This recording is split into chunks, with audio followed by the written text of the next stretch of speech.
2025년 2월 26일 수요일 아침 묵상 하나님께 드리겠습니다. 찬송가 195장 1절, 2절, 5절 부르겠습니다. 찬송가 195장입니다.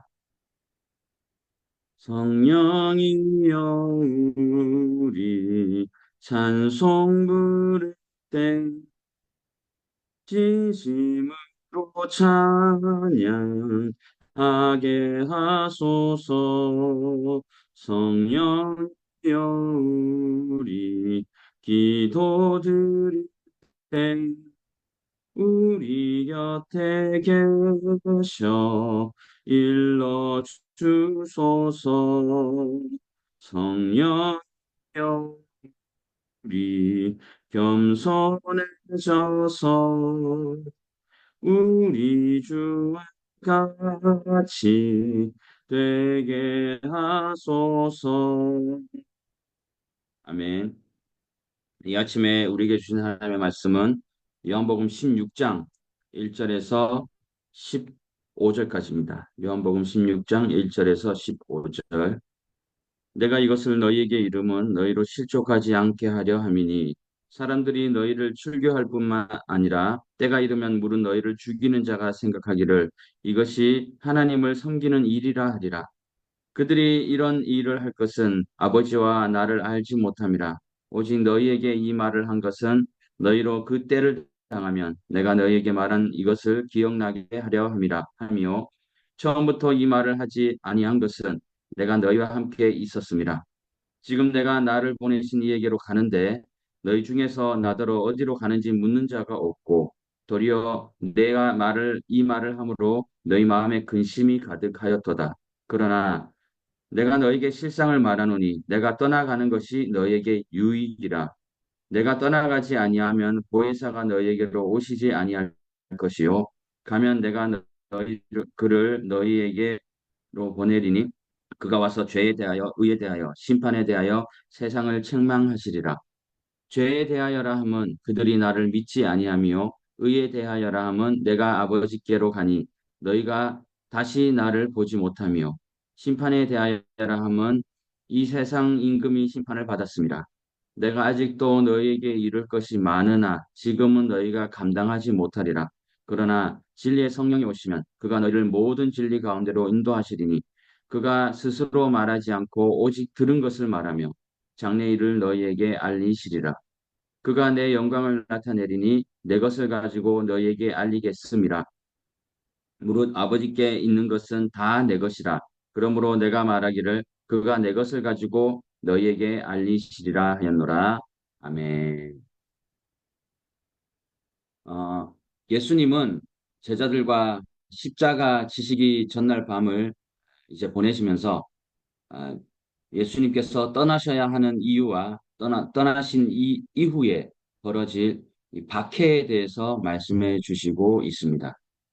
주님이 함께 계시지 않아 아쉬운 차원이 아니요. 보고 있으면 보고 만질 수 있고 직접 육성을 들을 수 있는 그런 아쉬운 차원이 아닙니다.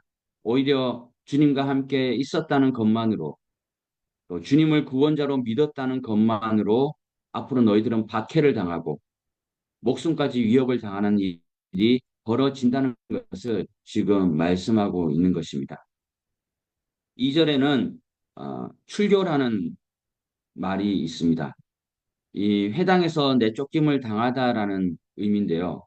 유대인 사회에서 회당에서 쫓겨난다는 말은 신앙의 영역에 국한된 것이 아니라 그 공동체 속에서 거부되고 또 유대인의 소망과 공감대에서도 끊어지는 그러한 상황입니다. 지인들로부터 이방인들보다 더 나쁜 자로 간주될 것이고 가족은 물론이고 또 직장을 잃어버리고 가족들에게 추방당하는 일이 벌어지게 됩니다. 또한 지금까지 축적해온 어, 사회적 자산을 모두 잃어버리게 되는 큰 벌이 바로 출교입니다. 나아가 때가 이르면 제자들을 죽이는 데까지 이르게 된다고 합니다. 제자들이 이런 벌을 받게 된 원인은 예수님을 하나님이라고 믿었다는 데 있습니다. 참 하나님은 한 분이라고 믿어온 유대교의 그 전통과 또 시각에서 예수님도 하나님이라는 예수님 자신과 제자들의 주장을 받아들이기 힘들잖아요. 그래서 신성모독, 불경제를 뒤집어 씌웠습니다. 박해를 행했던 사람들은 그 박해 행위조차도 하나님을 섬기는 일이라고, 나는 지금 하나님을 위하고 있어. 이렇게 성경에 나오잖아요. 그렇게 마음에 확신이 있을 만큼 정당성을 부여합니다. 주님께서 제자들에게 미리 말씀해 주시는 이유가 있습니다. 이렇게 미리 말씀해 주신 이유가 박해의 하나님을 바라보는 굳은 믿음이 흔들리지 말라는 그러한 목적에서였습니다. 주님께서 이러한 미래를 미리 말씀해 주시지 않았던 까닭은 이후로는 함께 계실 수 없기 때문이에요. 그러니까 사람이 그렇잖아요. 눈에 보이는 주님이 계시지 않기 때문에 1절에서처럼 어려운 상황 속에서도 실족하지 말라고 이렇게 주님은 말씀해 주십니다.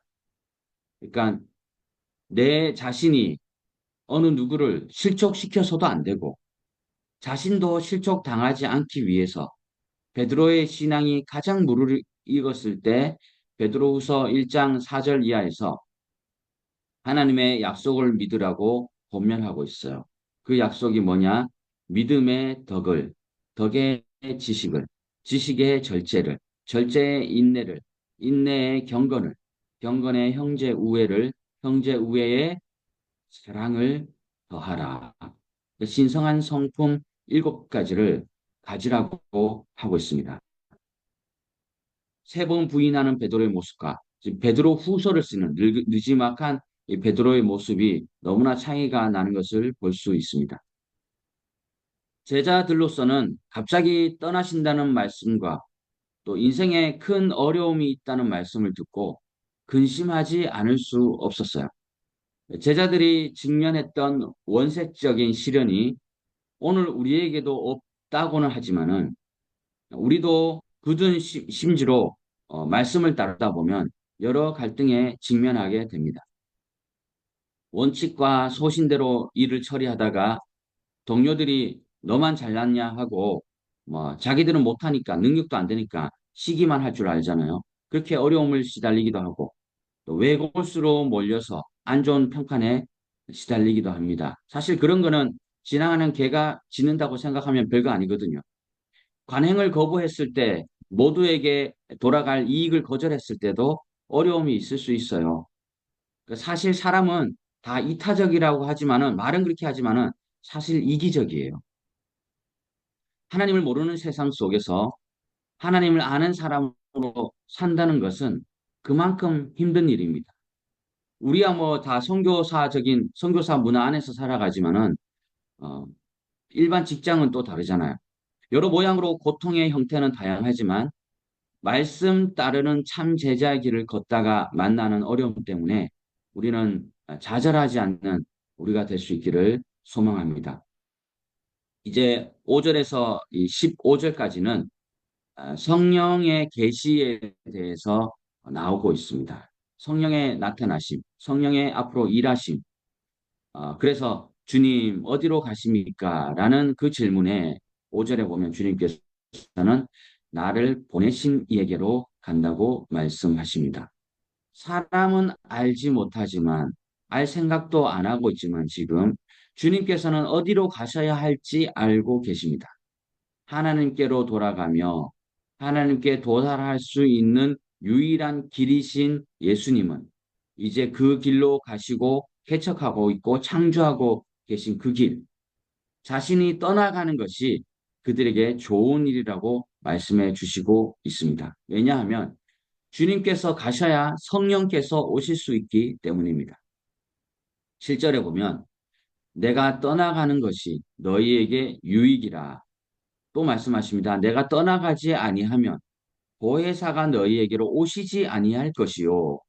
내가 가면 내가 그를 너희에게로 보내리니 성령을 너희에게 보내리니 그러니까 이러한 모든 것이 너희에게 유익이라고 합니다. 정말 이것은 인간이 상상할 수 없는 주님만이 가질 수 있는 지혜예요. 어떻게 이런 상상을 할까요? 가면 그만인데 성령님이 오신다니 정말 대단하지 않습니까?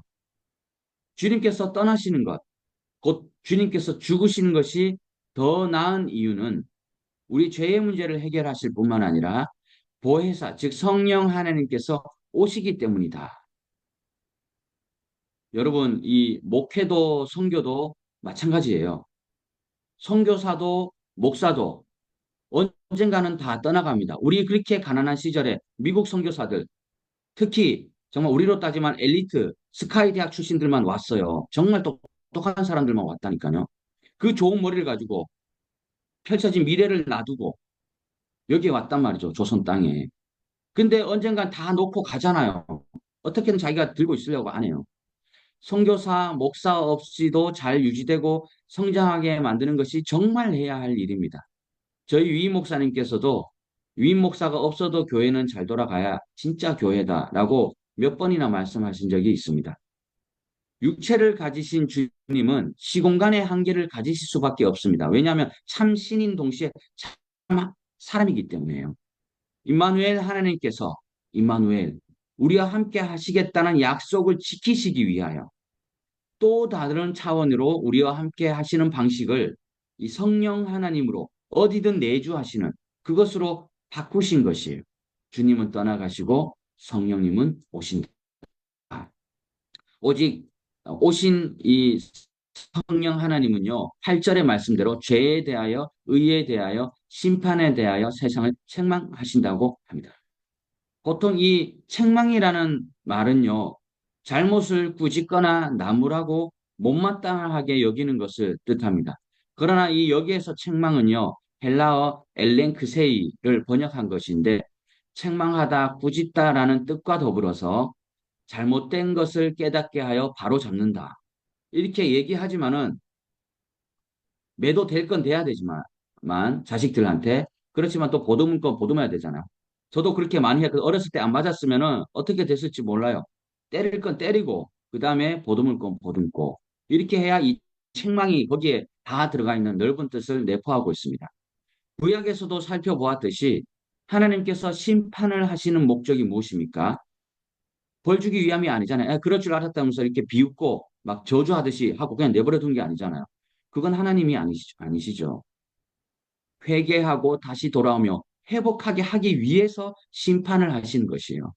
책망도 마찬가지입니다. 성령께서 하시는 일은 잘못된 것을 깨닫게 하시는 것에 그냥 맴매에 그치는 것이 아니라 회개하여 바른 길로 돌이키게 하신다는 것이 주님의 깊은 뜻. 그런 우리가 내가 잘못했을 때 그때는 막 불평불만만 하고 있지만은 또 돌이켜보면 주님께서 그렇게 하시기 위해서 이렇게 했구나. 감사로 마무리하잖아요. 제자들은 본래 비겁한 자들이었어요. 자신의 안위를 위해 예수님을 배반합니다. 좀 목에 힘주고 좀 다녔겠죠. 그런 그들에게 성령께서 임하시니 비겁함을 벗어버리고 예수님의 증인으로 사람들 앞에 서게 됩니다. 다른 이로서는 구원을 받을 수 없나니 천하 사람 중에 구원받을 만한 다른 이름을 우리에게 주신 일이 없습니다. 주 예수를 믿으라. 그리하면 너와 내 집이 구원을 받으리라. 이 사도행전이 성령행전 또한 기도행전이지 않습니까? 하나님을 모르거나 거부했던 이들도 성령 하나님을 경험한 이후에는 자신만큼 구원받지 못할 죄인이 없다고 하나같이 목 놓아 울게 됩니다. 10절에 의에 대하여라 함은 내가 아버지께로 가니 너희가 다시 나를 보지 못하며 의라고 하는 것은 하나님과의 바른 관계에 대한 용어예요. 예수님께서는 십자가의 죽으심과 부활을 통해 모든 인류에게 하나님과의 바른 관계의 길을 열어주셨습니다. 사람이 이뤄놓은 그 어떤 규범으로도 결코 깨끗하게 의롭게 거룩하게 될 수 없으며 오직 예수 그리스도의 십자가를 통해서만 의로워질 수 있음을 깨닫게 하시는 분이 곧 성령님이시라는 것이에요. 이재철 목사님의 회심에 대하여 한 번쯤 들어보셨을 것이에요. 1984년 36살 되던 해에 여느 날과 마찬가지로 밤늦게까지 이 술을 마시다가 귀가한 것은 새벽 2시경이었어요. 그 당시 나쁜 습관이 있었는데 아무리 술을 많이 마셔도 집에 와서 반드시 밥을 먹는 버릇이 있었다고 합니다. 그러니까 아내를 괴롭히는 거예요. 그래서 잠자는 아내를 깨워 차려주는 밥을 먹곤 하는데 그날은 이상하게 깨우지 않았습니다. 방에 들어가자 아내가 엎드려 자고 있습니다. 엎드린 아내의 얼굴 밑에는 하얀 노트 한 권이 깔려 있었습니다. 갑자기 그 노트가 보고 싶어가지고 원래 보면 안 되잖아요. 살며시 꺼내 보았다고 합니다. 그래서 그 내용은 나는 오늘도 버스를 타고 수유리 너머로 갔다. 시골길을 하염없이 걸으면서 오늘도 어김없이 죽음을 생각했다. 약을 먹고 죽을까 아니면 손목을 그어서 죽을까? 그러나 그것은 내가 취할 길이 아님을 다시 한번 확인하고 돌아왔다. 나를 살리시기 위해 십자가에 돌아가신 주님께서 주님의 뜻을 위해 내게 주신 남편이므로 나는 사랑해야만 한다. 나는 할 수 없지만 주님께서 사랑하라 명령하심으로 나는 사랑해야만 한다. 주님 도와주세요. 나의 약함을 주님께서 잘 아시잖아요. 그래서 그 노트는 여기저기 눈물로 얼룩져 있었다고 합니다. 아내가 죽음을 생각하던 그 시간에 자신은 환락가의 현장에서 오직 쾌락만을 탐닉하던 한심한 남편이었기 때문이에요. 성령님이 임하시니 스스로 깨닫게 됩니다. 생각하면 할수록 자신의 영혼은 악취가 진동하는 발기각이 찢어진 더러운 걸레 조각처럼 여겨졌습니다. 주님께서 버림받은 영혼, 저주받은 영혼이란 생각 때문에 가슴을 치고 몸서리를 치면서 울었다고 합니다. 울면서 주님의 이름을 불렀습니다. 이전처럼 자신의 욕망을 채우기 위함이 아니라 처참하고 참담한 자신의 실상을 알았기 때문이에요. 이렇게 낮고 낮은 마음으로 주님의 이름을 부릅니다. 주님, 그 순간 누군가 등 뒤에서 나를 감싸 안아 주었습니다. 매우 포근했습니다. 우는 소리에 잠이 깬 아내가 들어왔나 보다 하고 뒤를 돌아보았지만 아무도 없었습니다. 착각이었나 보다 하고 다시 눈을 감았습니다. 그러자 누군가 재차 포근히 안아 주는 것이었습니다. 그 포근함이 처음보다 강했습니다. 뒤를 돌아보았지만 역시 아무도 없었습니다. 세 번째로 눈을 감았을 때 마음 깊은 곳에서 세미한 음성이 울리기 시작했습니다. 나의 사랑하는 제철아, 나는 너를 한 번도 버린 적이 없단다. 그 음성은 계속됩니다. 내가 나를 버리던 그 순간에도 나는 줄곧 너와 함께 있었단다. 앞으로도 나는 영원토록 너와 함께 할 것이다. 나는 너를 사랑하기 때문이다. 13절 이하에요. 진리의 성령이 오시면이라고 합니다. 성령님은 어디에나 계시고 누구 곁에나 계십니다. 그러나 성령님께서는 내가 아무리 내 곁에 계셔도 자신의 교만한 마음을 버리지 못한다면 내가 지책이 뭐든 떠나서 몇 년 됐고 뭐 이런 거 떠나서 그 마음 속에는 성령님께서 들어오실 자리가 없습니다. 그래서 이 목사님은 말씀합니다. 제가 목사다운 목사가 될 수 있다면 그것은 제가 오직 성령님의 지배 아래 있을 때만 가능함을 밝혀드립니다. 라고 말씀하셨어요. 선교지에 산다고 다 선교사가 아니라 목사다운 목사, 선교사다운 선교사는 성령 하나님과 함께 할 때만이 진짜 목사와 진짜 선교사, 진짜 그리스도인이 된다는 것입니다. 주님께서 이런 말씀을 하시는 이유가 뭘까요? 우리의 믿음이 흔들리지 않기 원하시기 때문이라는 것이에요.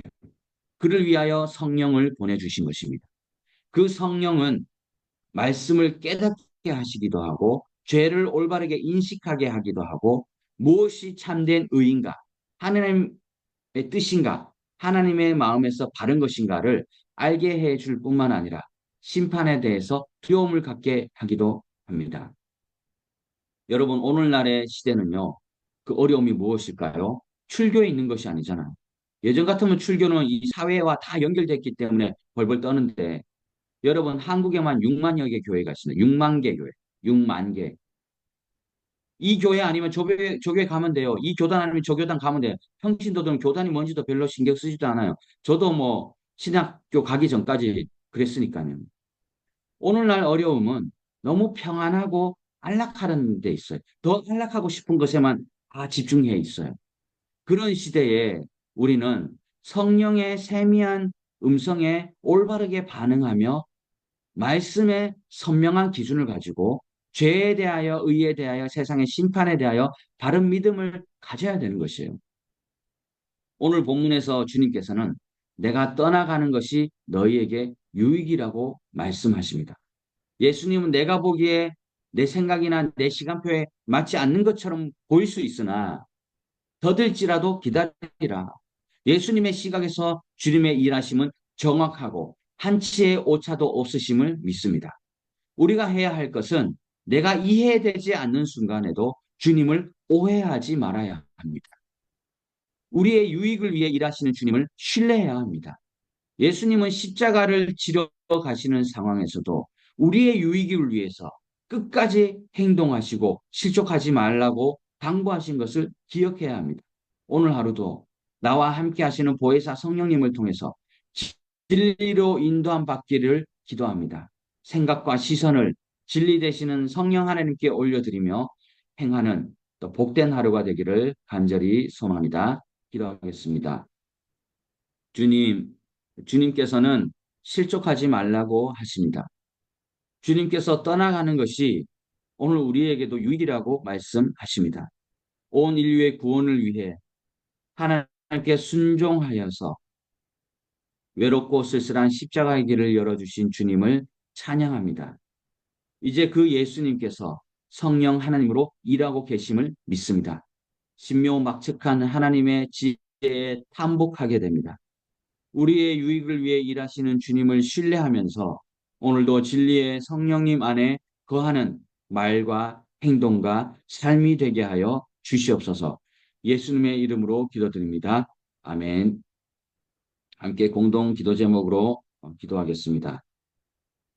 CN임 한인 장로교회 임시 예배당 건축 계속해서 기도 중이고 또 진행 중에 있습니다. 모든 재정 확보와 또 담벼락, 또 전기도 잘 해왔는데요. 모든 것이 순조롭게 잘 진행될 수 있도록 또한 앞으로의 행정 절차, 예배처 등록, 교회 부지와 교회 공동체 명의도 잘 진행될 수 있도록 김열방 목사님, 또 연못마을 교회 준비, 또 황현철 목사님, 푸놈꾸람 선한교회 건축 일정, 또 재정이 순조롭게 채워질 수 있도록 또 김상순 선교사님 아름다운 본향교회 건축 준비, 또 유진호 안사님 선교사님 교회 유치원 리모델링 및 준비와 또 3월 25일 개원 예배를 위해서 또 김경수 목사님 꼭병선한교회 학교에서 예배 드린 것과 이제 6주년이 지났는데요. 계속해서 부흥하고 지경을 넓혀 가실 수 있도록 또 신보현 선교사님 또 현지인 또 남기호 목사님과 서로 협력이 잘 되고 참사랑 교회와 살라커커 마을의 복음화를 위해서 또 CN이 한글학교 성교의 플랫폼으로서 역할을 잘 감당하고 또 교민사회와 다문화 가정에도 선한 영향력을 펼칠 수 있도록 또 임창무 목사님, 정리원 선교사님 이제 다음 주에 미국으로 가는데요. 온 가족이 쉼을 얻고 앞으로 사역도 잘 감당하실 수 있도록 또 사빈 선생님 신학교 학업 또 매년마다 또 믿음이 성장할 수 있도록 리오 박연 선생님 부부 혼인신고 잘 준비하고 3월 10일에 가서 24일에 또 박연 선생님 갔다 오시는데 그 모든 일절도 또 순조롭게 진행되고 또 영주 장학금이 온전히 채워지실 수 있도록 또 황현철 목사님 또 집을 알아보고 계신데요. 예비한 곳을 잘 보여주시고 계약을 잘 성사할 수 있도록 또 이덕희 선교사님 2월 28일부터 또 3월 3일까지 단기 팀이 오십니다. 또 모든 일정들이 좋은 날씨 가운데 안전하게 순조롭게 진행이 될 수 있도록 또 지병에 있는 선교사님과 만성 통증을 비롯해서 또 선교사님들이 아프지 않고 건강한 몸과 마음으로 주어진 사역을 잘 감당하실 수 있도록 또 싱글 선교사님들의 믿음의 가정과 사역의 방향을 위해 기도하는 선교사님들을 위해서 또 선교사님들의 건강과 가정, 특별히 열심히 또 공부하고 있는 자녀들 사역지가 아름답게 세워지고 바른 선교를 감동하도록 또 하나님의 공급하심으로 매달 선교 헌금이 부족함이 없이 채워지실 수 있도록 이렇게 주어진 기도 제목을 위해 기도하고 제가 마무리하겠습니다.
이 시기에 가정 가운데 주님께서 응답해 주시고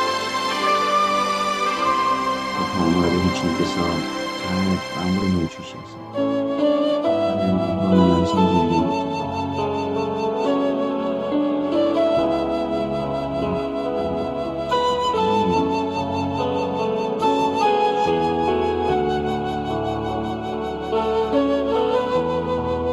성도의 건강과 안전을 지켜주시고 또 우리 목사님 집을 알아보고 있는 가운데 있습니다. 좋은 장소에서 기억하지 않게 해주시고 주의 뜻을 새로운 거쳐 이곳에 더욱더 건강하고 안전하고 하나님 가정의 모습으로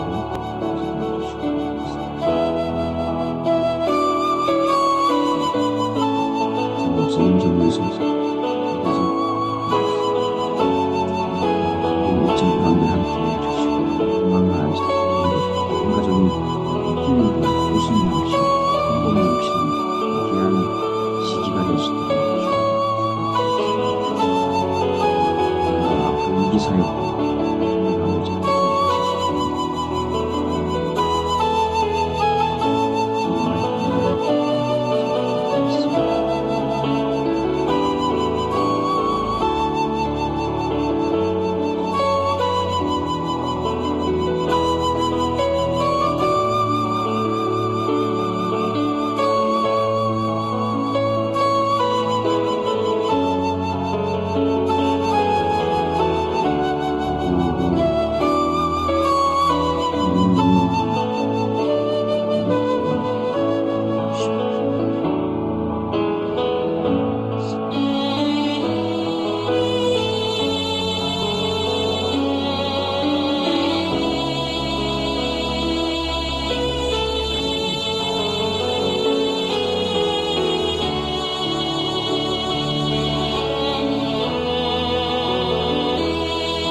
기도하겠습니다. 사랑의 하나님 감사합니다. 지난밤 잘 자게 해주시고 호흡을 지켜주시어 이 아침에 가장 첫 시간을 말씀과 기도로 시작하게 해주심을 감사드립니다. 저는 넘어지나 아주 엎드려지지 아니함은 주께서 나와 함께 하심이라고 했습니다. 주님, 내가 주님의 손을 놓지 않으면 절대 떨어지지 않습니다. 나의 믿음이 흔들리지 않게 해주시옵소서. 밑에 있는 우리가 손을 놓으면 떨어지게 마련입니다. 그러나 주님은 우리의 손을 놓지 않으십니다. 꼭 붙잡고 계심을 믿습니다. 어떠한 상황 가운데서도 포기하지 하지 말고 낭망하지 말고 때가 이름에 거두리라는 그 주님의 약속의 말씀을 믿으며 우리가 어려운 가운데서도 말씀과 기도로 또 진리의 성령 하나님을 의지하며 우리가 한 걸음 한 걸음 나갈 때에 한 걸음 한 걸음 말씀의 등을 우리에게 비춰 주실 줄로 믿사오니 더하지도 말고 덜하지도 말고 주님 가라 하시고 한 만큼만 가고 서라가면 서라고 할 수 있는 설 수 있는 우리의 믿음 또 용기가 되게 하여 주시옵소서. 오늘 하루도 주님께 올려드리며 예수님의 이름으로 기도드립니다. 아멘. 하늘에 계신 우리 아버지, 아버지의 이름을 거룩하게 하시며 아버지의 나라가 오게 하시며 아버지의 뜻이 하늘에서와 같이 땅에서도 이루어지게 하소서. 오늘 우리에게 일용할 양식을 주시고 우리가 우리에게 잘못한 사람을 용서하여 준 것 같이 우리 죄를 용서하여 주시고 우리를 시험에 빠지지 않게 하시고 악에서 구하소서. 나라와 권능과 영광이 영원히 아버지의 것입니다. 아멘.